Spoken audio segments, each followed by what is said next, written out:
Gas তো সেই দীর্ঘদিন ধরে সংকটের মধ্যে।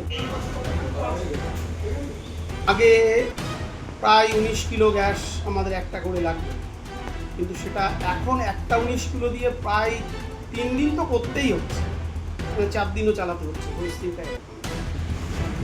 বাণিজ্যিক এলপিজি গ্যাসের সংকট ও মূল্যবৃদ্ধির জেরে চরম সমস্যার মুখে পড়েছেন রেস্তোরাঁ ও হোটেল ব্যবসায়ীরা।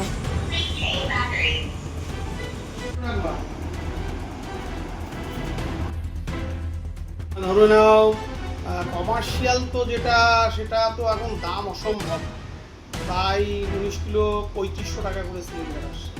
তাও তো গ্যাস ভরলেই দেনান দেওয়ার পাওয়া যাচ্ছে না, ওদের সুবিধা হয়ে যাচ্ছে। তোমাদের যা যা চাহিদা, যে খাবারগুলো চাচ্ছে সব রকম দিতে পারছি না।